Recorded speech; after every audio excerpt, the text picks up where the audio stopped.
with a little bit of Zelda. We have 4 topics we need to review before you can take the test: writing ratios, solving proportions, solving percent problems, and solving equations for y. They're all pretty easy. Let's look at the first example we have. It's just simply writing ratios. Mr. Bruss has 26 pairs of socks, of which 18 have holes in the toes. Find the ratio of the number of socks that have holes to the number of socks that do not have holes. So we're looking for the ratio of socks that do have holes to socks that do not have holes. That's easy enough. They tell us 18 socks do, and the number that do not, they don't tell us. They tell us the total number, so we have to figure that out. That's 8. So if I want to reduce this, I can. It's not required, but I'm going to because it's good habit here. 18, 8, a 2 can be taken out of both, so that's 9 to 4. So 9 do for every 4 that do not. If you want to write it with a colon, you can do that as well. You just write it like this: 9 do to every 4 that do not. There you go. That's the first problem. How easy was that? That was easy. Alright, next problem is proportions. This is one of the harder ones. We're going to cross multiply. I picked this problem because you have to distribute, so hopefully you remember that. Remember when Bruss taught you that? Huh? Remember that? You remember that? Back in chapter 2. Distributive property here. 4v plus 28 equals negative 12v minus 12. Alright, everybody get that? Did I do that right? So I'm cross multiplying here. Well, I probably wrote these on the wrong side, didn't I? That's okay though. They're equal to each other. You can write them either way. So now you want to solve this equation. I would add 12v. Remember, pick the smaller variable and get rid of that first. And the opposite of negative 12 is positive 12. So that'll make those cancel. I'm left with 16v plus 28 will be equal to negative 12. Let's get rid of the 28 now. The opposite of adding 28 is subtracting 28. So that'll do that. They cancel. 16v comes down, equal to negative 40. So now we just need to divide by 16.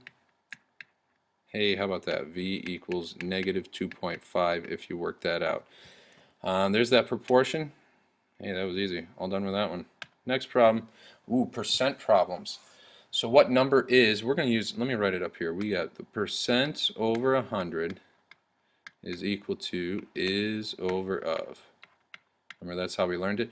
So what number is 14% of 300? So what number is? So the is an x. The of is 300. The 14%, that means over 100.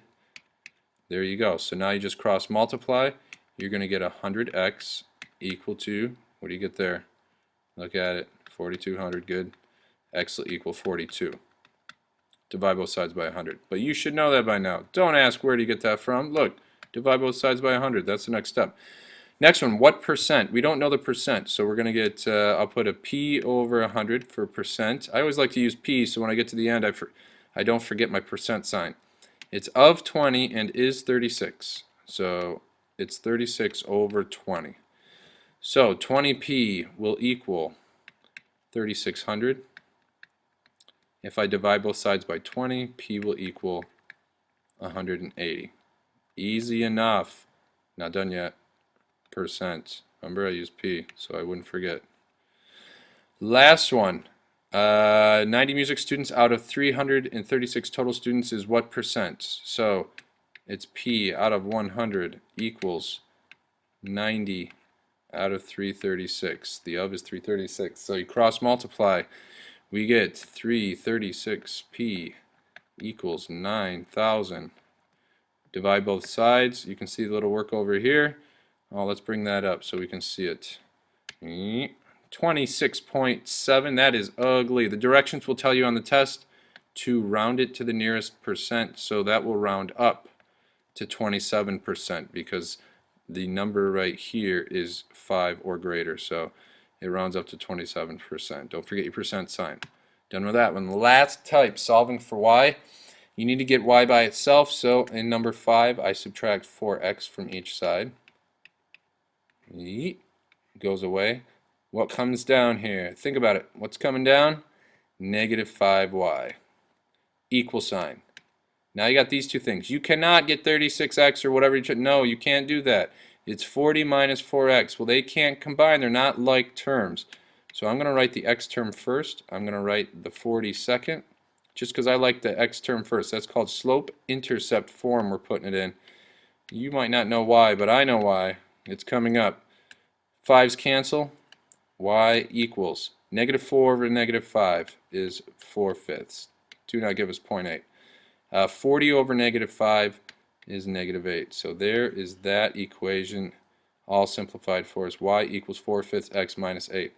Last one here. Let's get rid of the 7. So subtract 7 from each side. Ta-da! They cancel. Let's read it left to right. 3x minus 7. Then the equal sign. Negative y.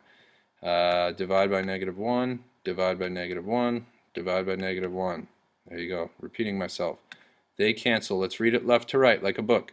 3 divided by negative 1 is negative 3. Then the x. We have a negative 7 over negative 1. That's a positive 7. And that will equal y. Ta-da! Now, if you actually watched my shortcut video, I'm going to change. Let's go blue. If you watched my shortcut video, which I hope you did, I taught you that you can just flip things over. So I'm just going to flip that y over here, and I'm going to flip that 3x over there. So what am I going to get if I do that? Remember, you got to change the sign. So you get y, and then you get the equal sign. And when the 3x comes over, it becomes negative, and then the 7's hanging out. Hey, look, you get the same answer doing it that way. That was my shortcut method. Make sure you can do that, though, before you try it. You got to practice it. Look at the homework. Make sure you're doing it right. Don't do the whole test wrong, then have to do a recheck. So that is the end of the review. Go through, do the review sheets, check your answers, and let your teacher know when you're ready to smash this test. Good luck to you.